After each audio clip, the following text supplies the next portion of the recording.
So I will just sum up again. I would love to thank the Center for Fiction, Noreen Tomasi, Lou Freeman, and everybody here. I think let's give a big hand to Rue.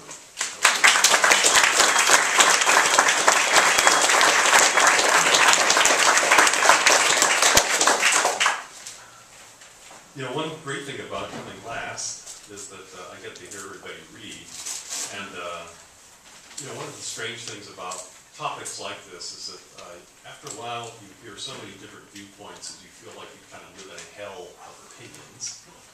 And one of the most relieving things about this evening is that there were very few opinions and there was a lot of experience. So I really thought that was a wonderful aspect. I'm just going to read an excerpt from this essay, and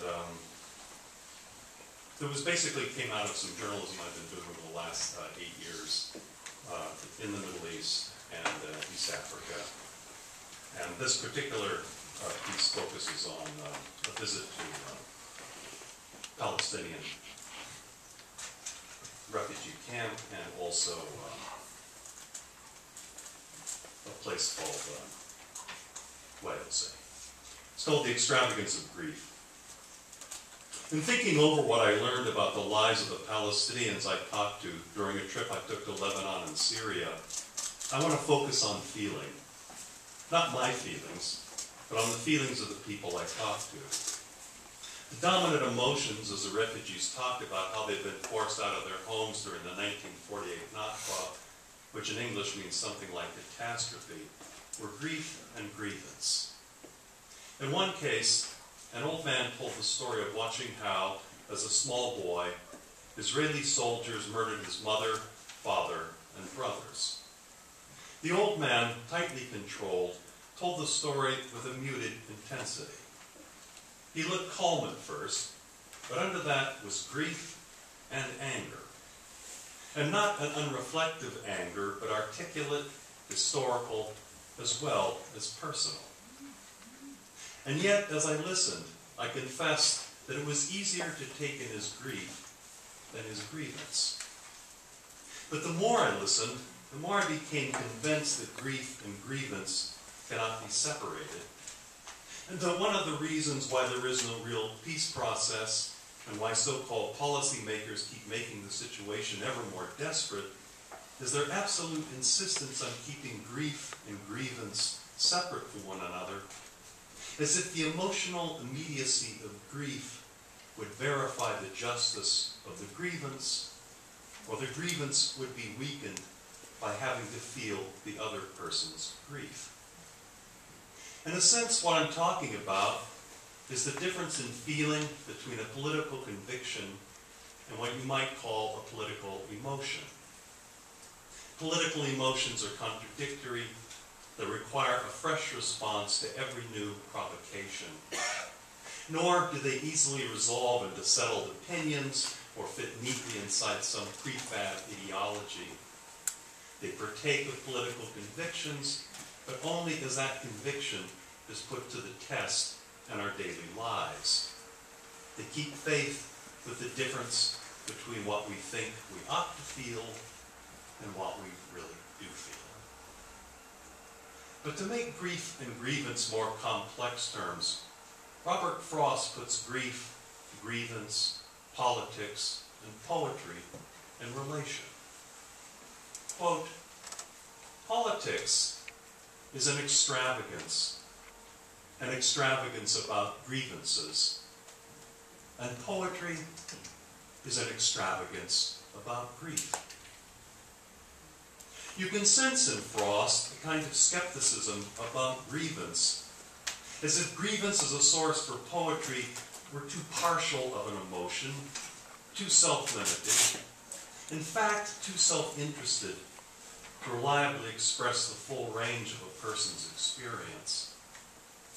And while there may be something to Frost's suspicion, and the hard conditions in the Palestinian camps that I visited, Sabra, Shatila, and Harat Reich, there's something a little luxurious about being able to decouple politics and grievance from poetry and grief.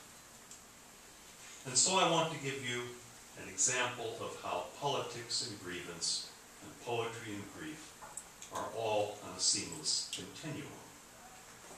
One of the places I visited during my 2007 trip was the Golan Heights.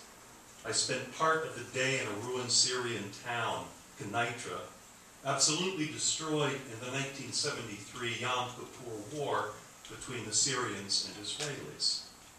Before the Israeli army withdrew after the 1973 ceasefire, the Israelis evacuated the 37,000 Arabs living there and dismantled the town, stripping buildings of windows, doors, anything that could be carted off. These were sold to Israeli contractors, and then bulldozers and tractors moved in and knocked down most of the stripped buildings, now mangled slabs of concrete and rebar. All that was left of the human presence in the village were herds of cows pasturing on what was once somebody's yard or garden. There was bird song everywhere, made all the louder by the absence of any human voice or the rattle or clank or roar of a machine. A garden full of roses run wild might once have been a passionate gardener's delight and pride. As a ruin, it was almost picturesque. As a place of suffering, it held an air of melancholy and menace. The village was kept as a shrine memorial by the Syrian government, which of course used it for propaganda purposes as well. The hospital, which is only an empty shell of long cinder block corridors, was pocked all over by what looked like 20-millimeter shell holes. At the axis of the hospital, you could look down the hallways at the empty concrete window frames and see the green countryside stretching away to neat lines of olive trees planted on the slopes of the Golan Heights. Swallows swooped in and out of the building, and the floor in some of the rooms was deep in powdered concrete. The impression this made of ghost town ruins, scenically pastoral, but a monument to still current suffering, put politics, grief, and grievance into such complex relation that what I've called political emotions would have been slighted if you'd settled for the Syrian or Israeli government's official version of what happened. The ruins themselves couldn't be turned into mere fodder for self-justifying rhetoric. And the way that Kenitra became a subtly different emblem from what the Syrian or Israeli governments intended it to be was made even clearer by a visit we then made to a Palestinian refugee camp in the Golan Heights. We went into a carpenter shop where people began to gather, and soon we were conversing with a man in his 60s who took us into his home, served us coffee and soft drinks that looked like wine. As he talked about his past, at one point he asked if we'd like to see the deed to his family's holdings in Golan. And when he said that the deed was covered in the blood of his brother, whom the Israeli soldiers had killed back in 1948, I thought he was making a metaphor, since he just said that living as a refugee in a tent when he was a child was like living in a spider web in the heart of a well, and that the life of an exile was a life in desert places that resembled the life of a slave. So when he said that watching his mother being killed, his 4 brothers being killed by the attacking Israelis was like a lake of blood, and that the deed was stained with blood, I assumed his reference to the deed was a metaphor, almost Shakespearean.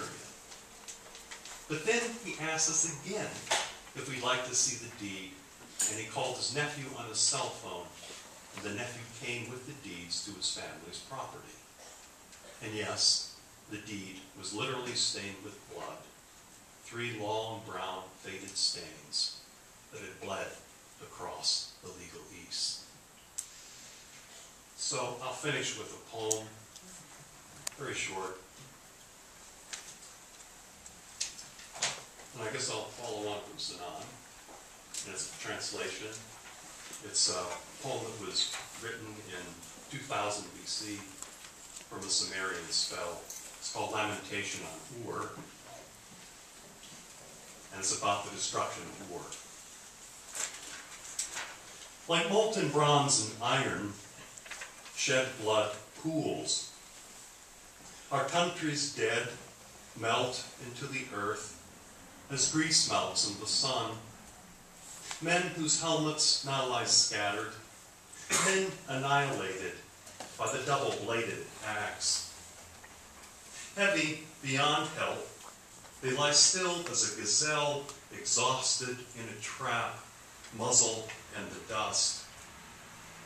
In home after home, empty doorways frame the absence of mothers and fathers who vanished in the flames, remorselessly spreading, claiming even frightened children who lay quiet in their mother's arms, now born into oblivion, like swimmers swept out to sea by the surging current.